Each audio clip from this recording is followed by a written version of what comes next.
All right.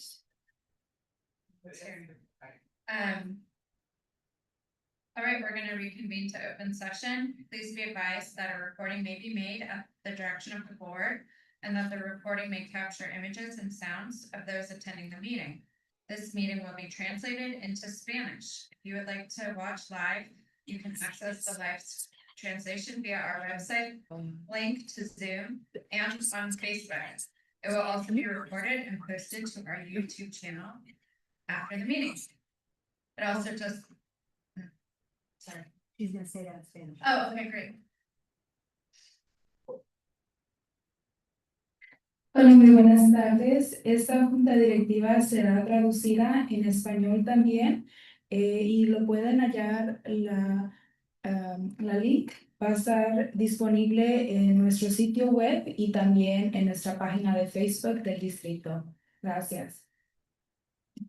I also meant to say, welcome to the 2025-2026 school year. First meeting, hey. All right, so attendance roll call. President Rutherford Allen here. Clerk Reed. Trustee Lopez Jones. Here. Trustee Rios. Here. Trustee Gonzalez. Pledge of allegiance.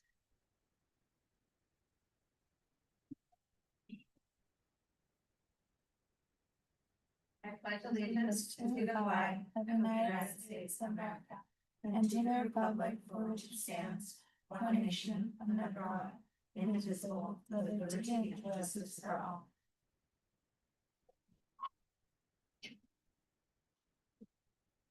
District mission statement. At Calistoga, we empower students to graduate with respect, empathy, integrity, and the skills needed for success in life and work. We provide a supportive, inclusive environment where students gain essential academic knowledge, critical thinking abilities, and real-world skills. Our goal is to ensure all students feel a sense of belonging, are prepared for future opportunities, and graduate with pride, resilience, and a passion for lifelong learning. 5. Public comment on open session items. This portion of the agenda allows an individual the opportunity to address the board on any item regarding board business that is not on the agenda. Without taking action or entering into a dialogue with the public, board members may briefly respond to statements made or ask clarifying questions about topics posed by the public. Your matter may be referred to administration. Individual speakers are limited to 3 minutes each.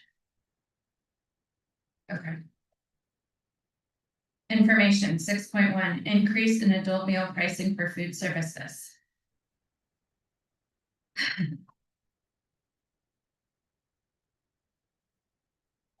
Forgot how to turn on the microphone. I just wanted to let the board know that we are increasing both our breakfast and our lunch meals for adults.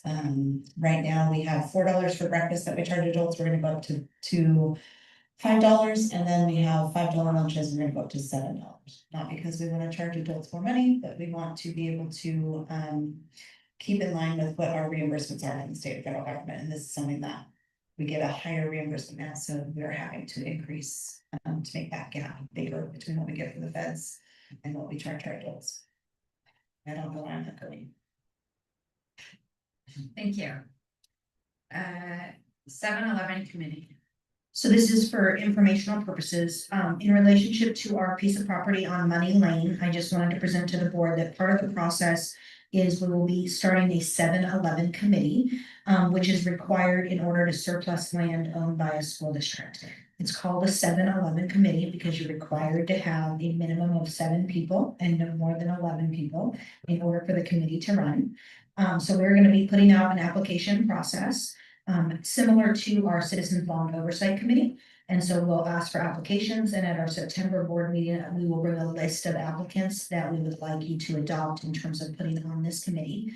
And then our attorney from Lozano Smith, Harold Freeman, will run those meetings, and we will have meetings between now and December to discuss Money Lane and the option to surplus it in order for us to move forward with eventually selling. Is there any concern that we won't get 7 applicants? No, there's actually a list of what type of applicants we need to have. And so there needs to be somebody that represents the ethnic, age group, and socioeconomic composition of the district. There needs to be somebody from the business community, such as a store owner, manager, or supervisor. There needs to be landowners or renters with a preference given to representatives of neighborhoods and associations. We can have a teacher on there, administration, as well as parents and students.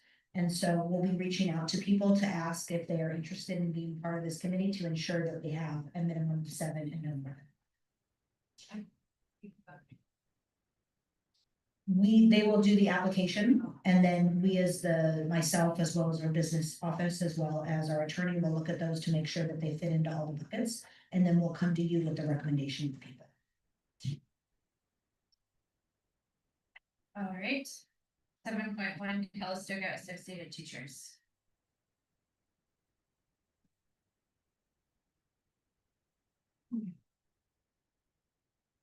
Working. Hello, this is Matt Bedenius, President of Calistoga Associated Teachers, and we're off to a new school year. I was really hoping I could deliver a glowing report this year. It's been a perfect start. Unfortunately, it's been a mixed bag. We're once again having a few issues with starting the school year off the right foot, but I want to call some positive things first. On a positive note, several teachers, including myself, are excited about the return of Ballet Folklorico. When I started working here nearly 20 years ago, we had Ballet Folklorico classes even for kids as young as 2nd or 3rd grade, and it was great to see them perform at local events, school assemblies, parades, Dia de los Muertos festivities, for example, and then it seemed to suddenly disappear. So it's nice to see that starting to come back. At the school sites, there are a few good things to report, but also some frustrations.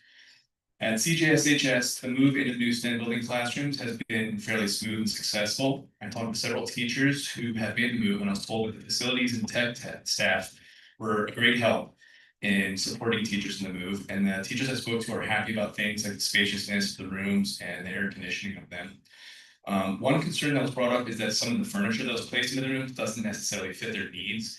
So they were wondering if they would be stuck with the pilot furniture arrangements going forward. And I spoke with Dr. Pittman about this, and she said that one possibility is teachers are welcome to swap or trade furniture they have in their rooms if they find mutual agreement with another teacher. So I'm going to be sharing that with members to ensure that they can start making those combinations. At the elementary school site, the major construction has definitely created a hurdle for things like recess, but the plan that was put together to solve the issue in the meantime has been pretty smooth.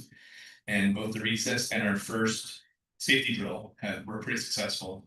On the other hand, it's disappointing that I have to report that for a 2nd year in a row, we did not have many books, curricular resources, and other materials that we should have had to start the year off right.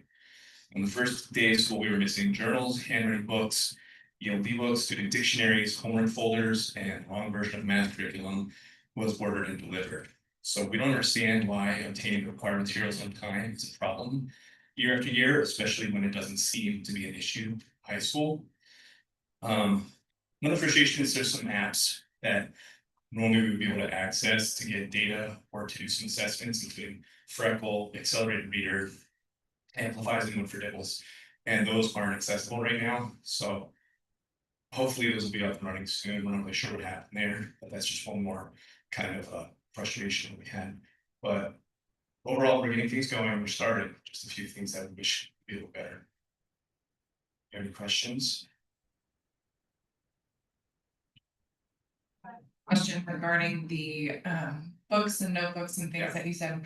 Were the orders placed on time? Where was this lost in translation? Where did the issues arise? If it's the 2nd year in a row, I'm curious as to if the orders were placed on time, were they sent to the right people? The math books that were ordered the wrong, were they placed in the wrong category? Were they ordered by the person in the wrong category? Or are there simple we have solutions? the same questions. I'm sorry? We have some of the same questions. Maybe Principal Lamar. No, I was based on you and what the feedback from the teachers have been. Is it that the orders were placed late, or is it? We don't know what the cause of the problem is. We didn't order the materials and supplies. It was done by the school district or by the school. So that's why we're not sure why it's continuing to happen.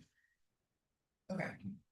Do you have? I can address the map situation. So this year our what we call our digital component expired for my math.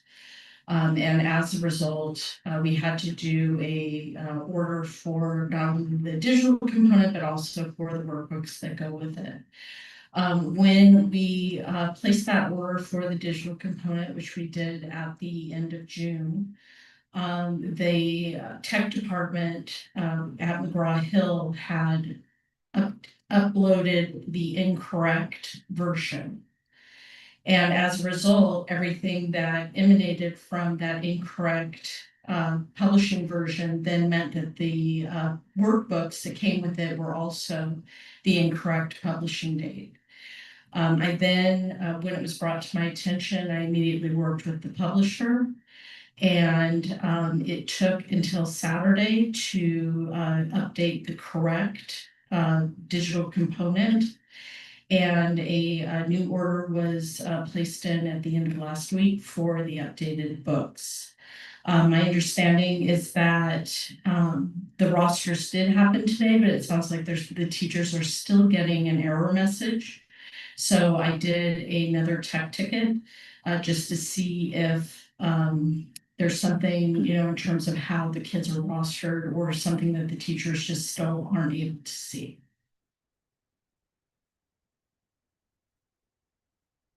Any further questions? Thank you. Classified School Employees Association? No. Okay. Calistoga Elementary School Principal? feel like I'm doing all the talk. Well, good evening, everyone, or kind of late afternoon at this point. With respect to goal number 1, we had our pre-service days at the beginning of the year, and there was definitely lots of different options depending on the grade level that you represented. For grade level K-3 teachers, they learned about our new state mandated reading screener. And one thing that Mr. Budenius did refer to is that right now we are having some issues with rostering, and I know that our tech person is working with that vendor to get that up and going. Grades 4 through 6 teachers, we reviewed the Lexia and PowerUp app that we have. With the intent of implementing this application during lab time. Those teachers last year had asked to have some more common touch points happening during lab time, and so that's the direction that they're going to be going in. Also, grades 4 through 6 had the opportunity to work with our new social studies adoption, which is Teachers Curriculum Institute, and all of those materials came in on time as well. I'm going to be following up with grades K through 3 because I know that they had to be training for the reading screener. And then our transitional kindergarten, which this year is the fully implemented transitional kindergarten. With students, we had some students who started in our program at 3 years old, as long as they turned 4 before September 2nd. We were able to enlist the help of a clinician who works entirely on the idea of toileting mastery. I had gone to that training in the summer and it was very enlightening. And I think it's going to definitely enhance our TK program, and we're planning on rolling that out to our paraeducators as well, so that we can start getting some good practices and policy around that. And also with that training that we have for the TK teachers, the Satui teachers also attended, so it was nice to see them as well. And then the following day, teachers got introduced again to Back to School Assessment Handbook. That's where they start looking at the levels of students with the intent of how are we going to divide our lab groups. With respect to LCAP goal number 2, providing a safe, healthy, and positive school environment. With our changes in when the teacher workday is versus when the paraeducators came back, we were able to have a staff-wide meeting on the 13th. And we reviewed our updated emergency protocols and our new mission statement. We also spent significant time, and I'm glad to hear that for all the changes in recess, that it sounds like it's going smooth with some challenges that we've had with it being on Berry Field. But we did spend significant time getting used to that environment. We also made the decision to move our evacuation zone to Berry Field as well, just because we were concerned that, given the construction, that if we were doing drills or we had an emergency, that it would be difficult to get back there. Prior to the first day, Mrs. Ennemark and Mr. Tucker went through to set up playstations on Berry Field. And we definitely had an all hands on deck as we held our recesses in this new space. We have taken time after each recess to kind of jot challenges or sticking points or other issues that as they arise. And then finally, we did adopt peaceful playgrounds as we transition back to the back playground area. And this program designs spaces for students to engage in games and to help develop agency and conflict resolution. And as the footprint of our school is smaller, having these additional options will be important. And included with the peaceful playgrounds, there's also a teacher and staff training. And the other thing that's nice too is that this peaceful playgrounds will last beyond the construction. So once it's done, we will still be able to use those games and ideas. With respect to LCAP goal number 3, for parent engagement, on August 8th, we had our transitional kindergarten orientation. Students and their families came to Calistoga Elementary, and while students participated in activities in the TKK classrooms, parents came to the multipurpose room for an orientation. And Rosa Rubio was there to review food services and programs for parents, and Monica Garibay was there to support Aries PDC and also Parent Square. Also, on the first day of school, we had our tissues and tea. That is for our TKK families, and this event gives opportunity for the Up Valley Family Center and other agencies to share programs and supports for Calistoga families. And this event was also well attended. So that concludes our report for today. Are there any questions? Not a question, I just wanted to say how much I enjoyed the Facebook photos from the first day of the TKK. They were very cute pictures. I would like to know about this area. They're not any laws or anything that.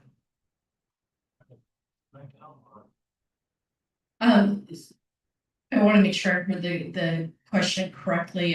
Just that there are balls out there, but we are not doing right now on Berry Field just because of how the footprint is. We're not doing large groups of soccer playing. But what we did do today in strategizing is that right now the football team is practicing on Berry Field. The benefit of that is that they painted lines. And so today we worked with the students on developing basically three against 3 games per zone. And so, yes, that's going to be released tomorrow in the bulletin. That's how real time we work through these things. And then I just want to clarify on how long they're going to be on Berry Field. I know the answer, but it would be great if you could say. Yes, so the plan is that the 25th will be returning to the back. I have requested an advanced look to kind of see what we're working with. I'm kind of a visual person. So I want to make sure that once that opens up that we have a prepared area for students to go back to. I just had a quick question, not necessarily related to the report, but I wanted to see if there was an update on the after-school Spanish tutoring that we discussed at the end of last year. If there's been any movement or momentum on developing that program. What I have on my to-do list right now, and I was gonna be following up with district office is in general. We need to engage our parents with some enrichment ideas, and so I think we're gonna have to first reach out to staff to see if there's interest in doing the Spanish program. And then after that, we would be reaching out within the community. But they also, I do need to survey my parents just in terms, our parents, excuse me, in terms of what other interests are there for after school programs. Anybody else? Okay, Calistoga Junior Senior High School Principal. Good evening, late afternoon. Welcome back, everyone. I will start with LCAP Goal 1, ensuring academic excellence for all students. Calistoga Junior Senior High School held a successful summer program for both junior high and high school students. The start of the school year began with 7th grade orientation. This event included an academic preparation workshop provided by junior high teachers, followed up with workshops put on by Calistoga Police Department, ACE, our after-school program, Up Valley Family Center, athletics, and a tour of campus. Also included with the tour of campus was the schedule pickup if they had their PDC completed, and lockers. Lockers does create some stress, but we work through that these 2 weeks. Students whose parents had completed the PDC parent data confirmation were able to pick up their schedules. CJSHS also held an 8th through 12th grade registration day for students to pick up their schedules once their PDC was completed. This year, our PDC completion rates were much higher than last year. And at the time of writing this, we were very close to 100% completion. We did also enroll about 10 new students the first day of school. And so those students are what prevented us from hitting 100% because they, so I'm sorry. But it was really exciting nonetheless, right? That we were able to get a higher percentage than years past. Just as a side, I do think one of the details that happened this year is many of our students who are able to help their parents on the Chromebook with the PDC process. So that also helps the completion. Calistoga Junior Senior High School Administration, in collaboration with the district administration, coordinated our welcome back professional development for our certificated staff. At our site, we reviewed the individual student data from CASP, LPAC, all of the fun data in the BTS spreadsheet. And we also worked in our professional learning teams and focused on collaboration and strategies for intervention. In regards to LCAP Goal 2, providing a safe, healthy, and positive school environment. During our professional development days, Calistoga Junior Senior High School admin reviewed the safety protocols with staff and provided them with emergency protocols that can be shared with students. We do have another updated map. I chuckled a little when Miss Lamar was sharing about her change in emergency protocols because last year, I think we had to change our map about 3 times with the different dynamics that were going on campus. So we will again have to update our map once the field is completed. Right now, our evacuation route is towards the tennis courts. Our certificated staff also received an updated training on ARIES intervention and Assembly Bill 5 from 2023, the Safe and Supportive Schools Act. The presenters from LGBTQ Connection reviewed anti-bullying and harassment policies, school facility use policy requirements, and privacy rights. Staff were also given scenarios to review and discuss in small groups, which included themes of inclusion and gender identity. While I did not mention it in my written report, the new building obviously is creating a new safe learning environment. And I would like to comment in regards to the furniture. I have heard many positive comments from the students about the new furniture. I know it is an adjustment.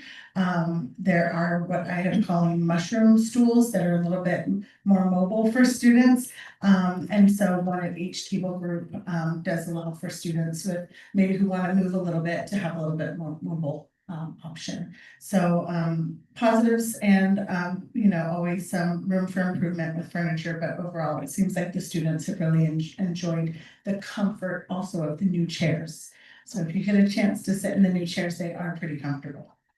In regards to LCAP Goal 3, increased parent engagement and enhanced communication, Calistoga Junior Senior High School will continue to send out a weekly newsletter to students and families with information about events, activities, and important updates occurring on campus. Additionally, we will hold our monthly coffee with the principal, which encourages all parents to come onto campus and ask questions and learn more about what's happening on campus. The first coffee with the principal will be Thursday, September 4th at 8:30 a.m. here in the MTR cafeteria. That concludes my report. Are there any questions? I have a question. 10 new students on the first day, is that people who moved to town? Well, I would or have is to it- check with our registrar. What occurs usually is families will come in after August 1st when when we reopen the office. And so our counselor, we make appointments for that first day so that they're 45 minutes apart. Some I would say move to town, some I think are inter-district transfers from Middletown. We might have one from Santa Rosa, so it's a variety, but I'd say the majority are living in town. And is it like spread? All throughout grade the grade? levels, All grade yes, levels. yeah. Great, thank you. Any other questions? Thank you. Thank you. 7.5, Director of Facilities. Hello, everybody. Welcome back. Another summer flies by and starting the 25-26 school year. I'd like to actually thank my staff for all the work they did this summer. I was looking back on what our summer schools used to be. And around 2018, our summer schools were about 9 classrooms between the two sites. And this year it was over 30, I want to say 33 classrooms that are being used during the summer. So when we used to have an entire summer to do what we needed to do, we literally had 17 days this year because when summer school starts, it's pretty much school year for us. Cleaning the classrooms, we can't be cleaning the classrooms because they're being used every day. So I just want to thank my staff for really busting that out. And thanks to the district for letting me bring in some extra support just to make it happen. So on to what we got going on facilities. Everyone's moved into STEM. It was pretty stressful at times, but I think overall it turned out pretty good. The science teachers got settled in, and there's still some cleanup going on, but we should be all ready for the cutting on the 6th to see all there. As part of the STEM building, we figured we were going to be we're going to have to replace that portion of the fire alarm. The fire alarm here is kind of pieced together through the years. Connections underground were becoming an issue. We're having constant trouble. So we replaced the entire fire alarm here. That's all tested out and it's working. We had our classroom mods. A lot of good feedback from the teachers on how those rooms turned out. With the exception of a few minor punch list items, we're pretty much all set. And then we used to have some pieces of furniture that are delayed. We have some that came up after the orders, so they were after because I worked with the teachers that realized they needed more tables or a different type of chair. One more project we did here was re-teeing the site, and although this is probably the smallest project of the summer, it's probably the most stressful. I think we got it under control now, and I need to set some more keys, but for the first week of school, it was pretty rough. And then when I last reported, TK was still stuck in DSA. And just to point out, we actually submitted in the middle of December, so I don't know if this is like a record longest time for DSA to approve something, or if this is what we have to look forward to. But around the end of July, we finally got our approval. The contractor mobilized right away, started the de-soil mixing. Right now, they're on track to finish on Friday. Give us the playground back on Monday. So yeah, I don't know if you've driven by there, but it's quite a sight. A lot of huge stuff. Yeah, it'd be nice to get them off campus. And then generators, the end of July, we submitted to DSA for our plans for the concrete pads that they're going to go on. So hopefully that's a quick turnaround. We get those done and get the generators in place as soon as we get the approval. So that's about, and then the field. Anyway, last time I reported they were boring all the lights, all the footings for lights in the scoreboard. You know, if you driven by it all, the lights are up, the scoreboard's up. They're just doing some final grading right now, and they should start by the end of the week laying the base rock and getting that all set and level for the turf to go on. So that's all I got right now. Is there any questions? Just one quick question for the corner that's on Grant and Lake. on the corner Yeah. of the STEM building. Yeah, is there a I don't have fence? a date yet. There is going to be one, but I don't have. Okay. You? I don't have a date, sorry. But what I do have is that it was an 8-week turnaround for the actual fence, and that order went in on June 30th, so best case scenario is end of August. Okay. But I think that I contact landmark probably on a pretty regular basis, Okay, because I'm like, when is that gonna? just because that was the, Yes, so it is on order, it will be here soon, Okay. hopefully end of the month, beginning of September. and is that just gonna be like a little iron curved fence or what is? Kind of, yeah, it'll go straight Yeah. from there to the corner. Yeah, okay, that makes sense. Thank you. Bye. Yeah. Alright, we're here business services. Okay, I don't have a lot for you tonight because you're gonna be hearing a lot from me next month when we learn about it actual. So busy working on closing off the books right now and getting ready for an audit actuals next month to report to the board. So I just want to recap. Our state budget adoption. We did not have a meeting at the beginning of August to do a 45-day update. It wasn't material enough to our budget. It was less than 0.15% or something like that of our budget. So I just want to let you know what changes have been made with the state adopting their budget and what that does for us. So learning recovery emergency block grant money was something the state reinstituted in the 25-26 state budget adoption. It was money that we had received over the last prior years. 22-23, I think, was our first funding year. They ended up taking money away from us in 23-24. Now they're giving us the money back, but not all of that, what they took away, just a portion of it. We, in order to receive these funds or to expend these funds, we have to conduct a needs assessment. That can be done through our LCAP process, but these funds do have to be part of our LCAP. There's a required action for them within our LCAP. So we're going to be spending these funds in 26-27 rather than 25-26. And then we also received one-time money as part of the state budget adoption. The states put out 1.8 billion in Prop 98 funds for this one-time funding to each school district. We are going to receive $224,507, and we can spend these funds through June of 29. So right now, they're just going to help our deficit spending by making our paperwork look better. Almost $300,000 in funds that we'll probably end up spending in 26-27. We are on track to start our budget committee in October, and that's when we'll talk about the priority of spending these funds as well. That's actually all I have for you tonight, unless you have questions.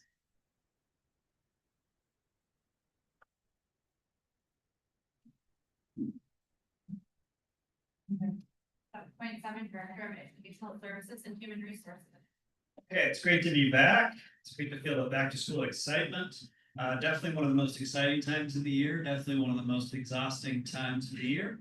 I think it takes time for our staff and our students to get back in the routine, get their school stamina back, but it does feel good to be back. And I shared with you at the end of last year, we have no staff turnover, right?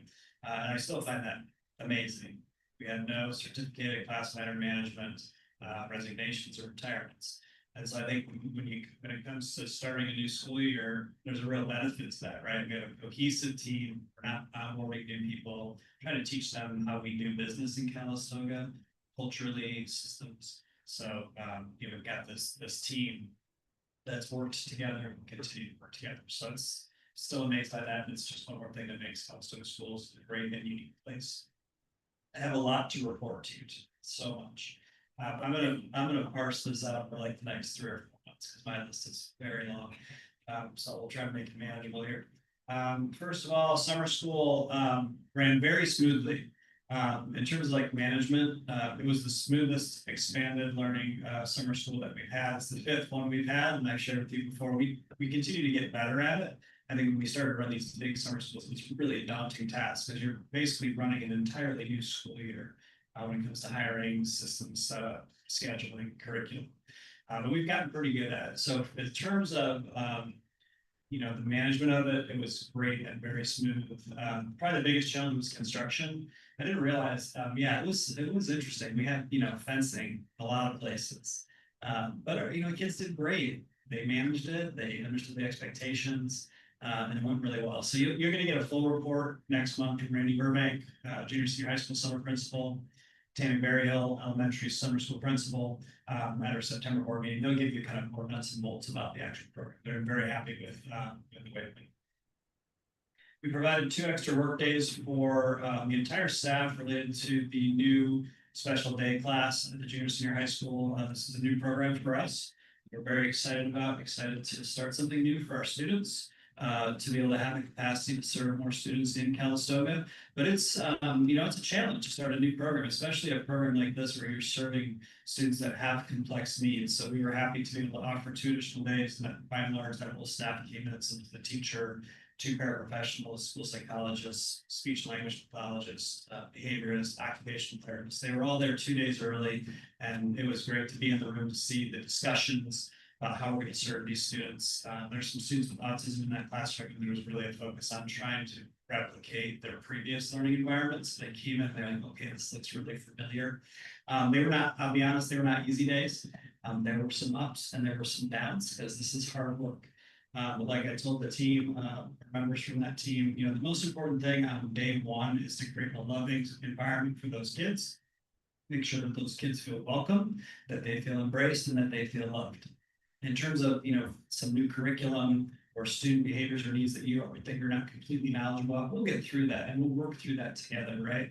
But we start from a place of care and a place of love. And if we got that in place, all these other things will come along as we go. We have professional development days last Tuesday and Wednesday, and you heard a little bit of that already from Nicole and Monica. I will add, so we leaned a lot on our internal expertise this year. We have a lot of internal expertise, as opposed to bringing in outside people. So the technology department did a session for our staff on cybersecurity awareness and security, tech support, and we have a whole new ticketing system, IIQ. Thank you. It's called IAQ, right? Yes. There we go. As you heard, Alex and Dari did the back to school rosters, which is kind of annual process for teachers to get to see their rosters and all the specific needs of their students. Maureen did a report on the business department. I think that's the first time that Maureen had done that. I think it's great to have that level of communication. So that, a lot of times we're communicating an email and phone calls, but to be in the room all together to hear the same message. I did a presentation for both school sites and special education. And then the rest of the time, this year, as opposed to bringing in like a speaker or doing like a big district event, and these days it was really focused more on the school sites and school site needs, time for staff meetings for our principals, a full day training, right, with Amplify Dibbles on our new reading risk screener, which was a full day training. You heard about the TK toileting training. Our special education teachers had some time to get trained on their IXL intervention curriculum. It's something they've used for a long time, that they got to make sure that they're up to date on what that curriculum does. Our special day class teachers were trained in their main classroom curriculum, Everway. And then Monica talked a little bit about the LGBTQ connection training, and that was really successful. Similar to last year, we had a new training requirement with workplace violence prevention. And we said this is important, and in the first year, we want to make sure we do it in person, not just push it out through an online training like we do with a lot of trainings. And so we said, we want to do this in person. Who could do this for us, right? Who could do a good job with this training? And so we reached out to this organization. We have a good relationship with them. They've held groups and run groups and supported our kids for years and years and years. So we said, do you know about this new requirement? Will you please do this training? So they said yes. That was good news. But better news was that the quality of their training and the way it landed with their staff was really successful. So we're really grateful for their partnership. And then Meteor Furniture, they did a training with their staff, and I continue to be impressed that Meteor really leans into the educational component of their furniture. It's not just like, this is the furniture and how it's constructed and how it works, but this is how you can use it to increase the effectiveness of learning in your classroom. Okay, what else do we have for you? We have been selected for an FPM review, which is always exciting. FPM stands for Federal Program Monitoring. And what this means is that if you accept federal dollars, which we do, you are then subject to periodic review. We've had one we can remember here, 2019-20. This is when we first decided to accept Title III funding for English learners. And when you first accept funding, you then have a review. This is different. This is just a periodic review. It's much larger in scale. It'll be our English learner programs, our XLP programs, which is like extended learning programs, our student support and academic enrichment programs, and our fiscal management of federal funds. So it's about 140 document sets that have been requested. That's probably about 200 pages of documents. Some of those we have, some of those we will create, mostly from ed services and business services and payroll. And I'll just say, you know, we value oversight and accountability of the public agency that accepts these types of dollars. We all want to be compliant and use these dollars correctly, though. Yeah, I'm sharing this with you tonight, so you know that this is a significant impact on the district office staff, and it's going to be, you know, the scale of work that is required is part of the job that we do, but our goal will be to do that and not have it impact the services that we provide the district to our staff, to our families and students. And then lastly, we always pay really close attention to the laws. I feel like we have a really active legislature in the education space. So we're always paying attention to the new laws and where they're at, you know, what's coming, is it passing, is it not passing? And so I'll share some of the new laws for this year that I thought that definitely caught my eye. We have new attendance and truancy letter requirements. This is, I've written here, gentler and more supportive language versus the previous threatening language. Truancy letters have traditionally been pretty threatening, right? But you know, there is some research on the lack of efficacy of that type of communication. And so the new letters that we've created to be compliant with this law, you know, lean into partnership with families to try to identify what the barriers are to attendance and work together to make it better. There's a new requirement for district drivers. When I say that, I mean like our drivers drive vans, not buses, right? So there's been traditionally different requirements for bus drivers and van drivers, and they've kind of merged them. So our drivers that have had less formal requirements because they're driving vans and SUVs will now have to abide by the basically same rules as bus drivers. We have a reduced TK adult student ratio that's kicked in at 10-1. This is like an annual thing now. New staff training requirements that we've talked about. Sexual abuse prevention is a new training, plus this LGBTQ plus cultural competency training for all certificated staff in grades 7 through 12. And then lastly, we have a new law that all students in grades K2 will be screened annually for reading difficulties. And we've decided to screen K3. So that's my report, my lengthy report, and I'll have more for you next month.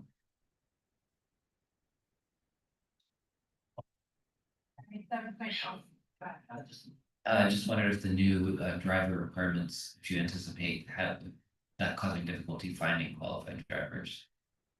I don't think it's that, but I think it is a matter, you know, working with, you know, Chris and I working together and making sure that we understand the law and we understand what needs to happen and that we're compliant, because there's a lot of components to it. But I really don't think it'll be a barrier to drivers. I don't think that's the case.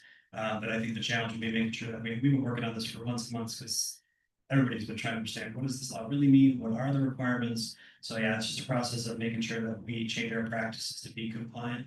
But I don't think it will impact the drivers recruiting per se. Thank you. Welcome back. Happy 25-26. Many of the things that I'm going to report on have been touched on in the other reports, but they're coming from my lens. So first I want to talk about that we had our all staff meeting and luncheon last week to welcome back all staff. The theme that I'm using for this year is called Building Our Legacy. Every student, teacher, staff member, and family is contributing to something lasting and meaningful. And this theme is built upon both our new tagline as well as mission, our design principles, and learner outcomes. So I'm pretty excited about the work we've been doing, and as we think about what the next 10 to 15 years is going to look like for our students and families. Our parent data confirmation was talked about. I'm so excited and so proud and so thankful for the staff that we have and them working with our families. Ms. Balvanegro said we were almost at 100%. In reality, of our returning families, all but one student who had extenuating circumstances completed our parent data confirmation before the first day of school. Yes, exactly. The time and effort that went in from our staff to make this happen was just phenomenal. I'm truly grateful for the staff that we have. Even including something new this year that we're gonna replicate every year is actually going out to into the community at a community event and having the ability to register our families at something that they were already at with their kids just makes their life a lot easier. And so we're gonna continue to do that and partner with our community and be out to serve our families. You should have received notification this year. One of the things that we're working on is our messages through Parent Square. We heard our families as well as you loud and clear that there are a lot of messages that we want to work through. So we're going to try this out for the next 2 months. So there'll be all messages that are for the district and for the community are going to go out on Fridays. All messages for the junior, senior high school are going to go out on Sundays. All messages for the elementary school are going to go out on Thursdays. And so that means if it goes to that entire group that is affected. If a parent gets a notification on a Tuesday, that means it's directly related to their child or that grade level. So those will still come, but our hope is instead of getting something about going on in the community on a Tuesday and then something from me on a Thursday, that you'll get everything all at once on a Friday, everything for the junior, senior high school on Sunday, and everything for the elementary school on Thursdays. So we'll see how it goes. Last week was first day of school. I was able to stop into every classroom during our first 2 days, and it's always great to see how excited our students. I'll bet they were tired. We talked about when I visited, we talked about building their stamina back up to come back to school and be working all day. But the kids were excited. They're excited to reconnect with each other as well as their teachers. So it was a well-run week. Last Wednesday, we had our housing meeting. Thank you to board member Reed, who was able to make it. So it was open to the community. Brookwood talked about what our idea is, and I spoke about why we have this need. It was well attended. There was probably about 30 people in the audience from the community. We had some staff members as well. And what it did was it was an introduction to why we're doing this work. Some questions and concerns came up that Brookwood is going to take into consideration as we think about the entitlement process. So that we can make sure that the community feels heard and we're addressing any concerns they have as we move forward with this project. And there'll be more housing meetings to come before we get to the process of submitting our plans. Our new student board member will be Itzia Enriquez. These words come from Ms. Messer, who is our leadership teacher. Itzia is a wonderful representative for the Calistoga Junior Senior High School. She is a veteran ASB leadership student and is also participating in Yearbook this year as well.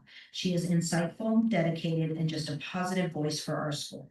She'll join us at our September meeting, so we're excited to have her on board. We also have a new county superintendent. Dr. Nemco retired after, I think, 37 years, 27 years as the county office superintendent, and her successor was named, appointed, and sworn in. And so our new county superintendent is Josh Schultz, and he's hit the ground running. And I actually have a meeting with him tomorrow to talk about the support that Napa County can continue to offer for Calistoga schools. I'm also in conversations with Napa United to host some soccer practices and games here on our new field in the spring once we are done. So I'm excited about that. This year, I'm going to be starting a superintendent student advisory council where I'll be meeting with a group of students from the junior, senior high school on a more consistent basis to hear their thoughts and their voices on ways that we can improve and be better within our schools. And then just a reminder, this Friday is the Up Valley Back to School event at Berry Field. And then Saturday, September 6th at 10 a.m. is our STEM Living Center. And that's my report.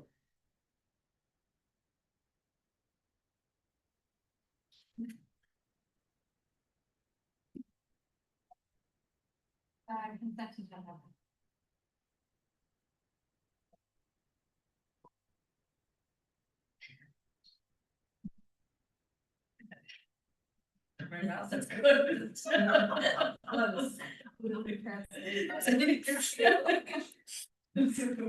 Weird meeting. Alright. Actions proposed for the consent agenda are deemed routine in nature and will be enacted by one motion.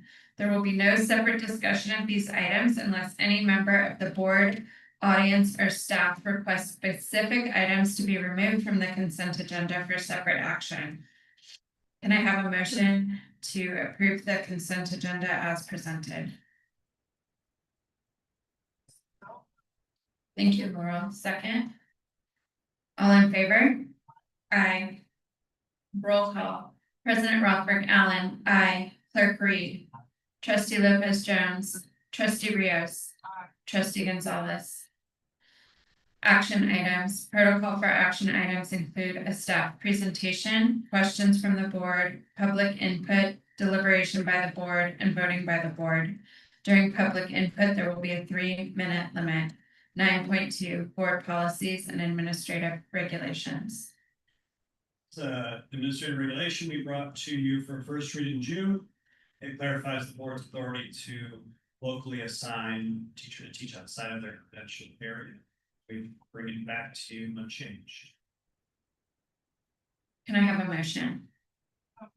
Second. All in favor? Aye.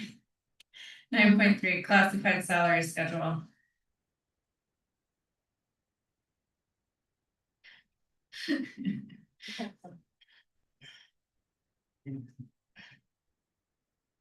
We have some minor changes to the classified salary schedule. We just needed to up the days for our media tech and our campus supervisor from 180 to 181. And so we wanted to bring that back to the board so we can publish it on our website.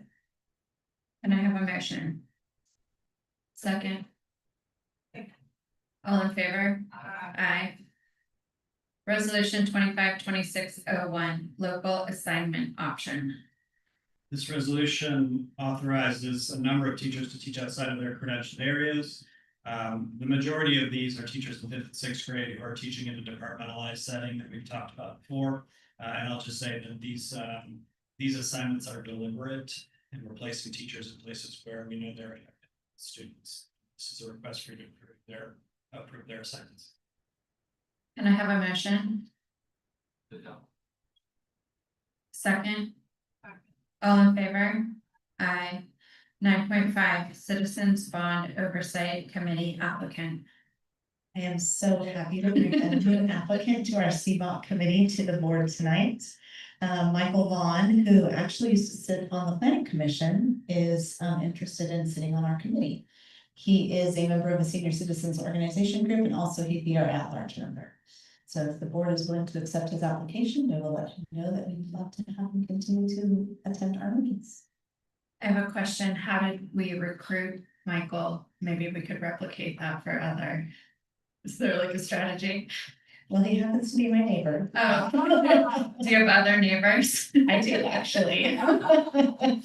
But yes, he's actually given a good name to our superintendent for the 7-11 committee. Oh, okay, great. So he's a great resource for construction on the community. So Can I have a motion? Second. All in favor? Aye. All right, welcome, Michael. Contract with Transcend Education.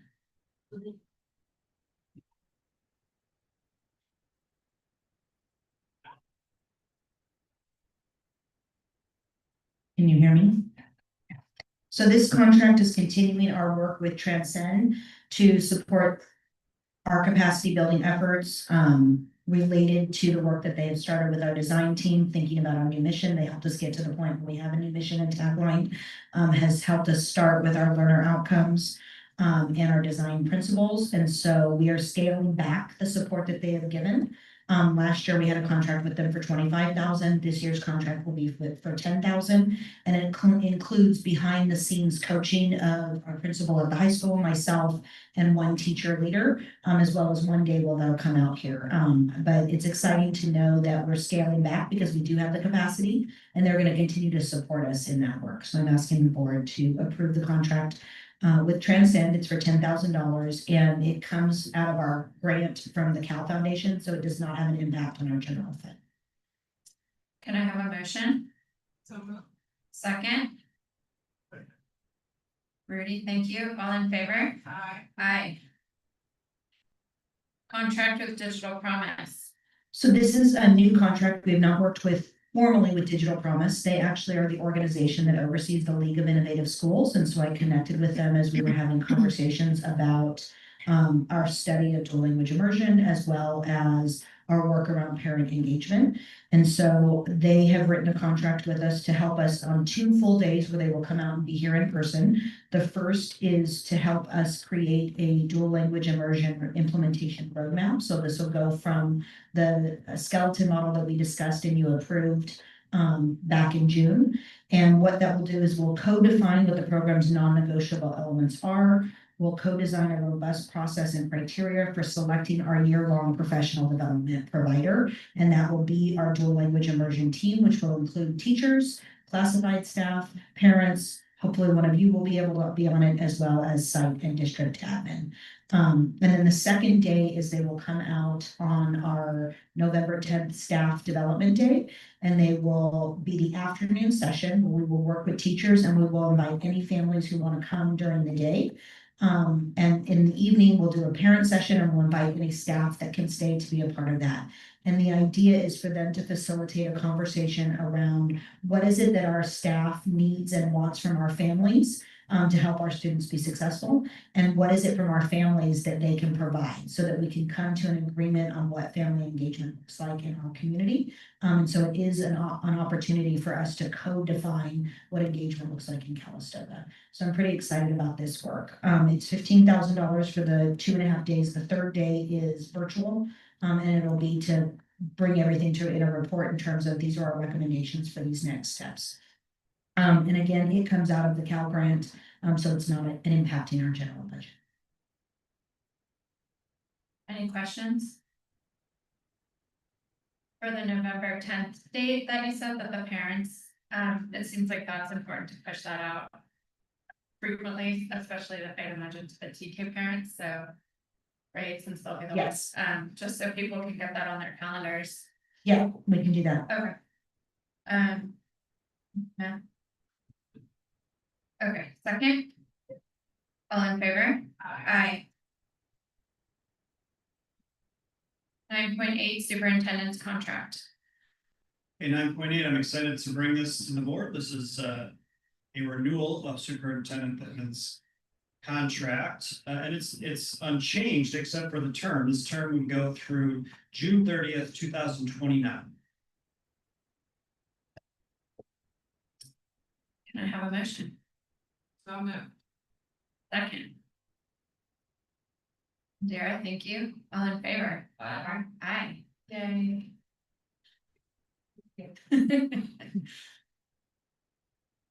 10.1 board member reports. Well, as Dr. Pittman mentioned, I attended the housing meeting last Wednesday. And it was a great meeting that I was able to attend. I want to show my appreciation for all of the Calistoga JUSD staff, faculty, office, management people who were there and helped set it up, because I know they had a very big day on Wednesday already. Then to do this meeting on top was a lot, but I think the turnout and the engagement of people who turned out showed how important the meeting was. So I think that's really good, and we're to next week. And I'm sorry that I missed lunch. I really wanted to. Anybody else? All right.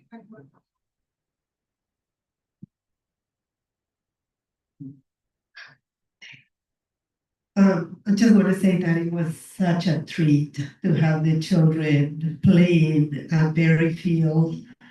It was just incredible to hear their voices. We normally hear something at our office when they're playing, you know, in the back, but this time they were right there. I was standing at the windows looking at it. It was such a treat. Thank you. That brings me to the, you know, reflection of, you know, that field is being used by young children, and we need to keep it in a sanitary conditions. And I know I've been at it for a long time, talking about, you know, the possibility of the idea of keeping that field for for usage of our children only. I know we want to keep it to the community, but I'm sure the community understands that, the health and safety of our children is our first, commitment. So I invite the board and, the district staff to continue that conversation about how can we work to figure out our best way to keep the field for children only. And, the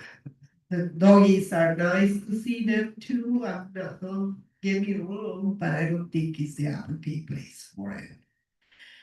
The other thing is I just want to make sure that this coming Friday is a luau, a back to school luau. We're gonna have food from Q707. Rob is cooking for us this time. And we're gonna have some Polynesian dancers there doing the whole thing, so you better come. You're invited. We start at 4:30. That sounds cool. All right, anybody else? All right, our next meeting is September 8th. We have tentative future agenda items, summer program report, student expectations report by school, unaudited actuals, student representative induction. Yes, we have no need to reconvene to close session. And can I have a motion to adjourn the meeting? Thank you, Matt. All in favor? Aye. Less than an hour.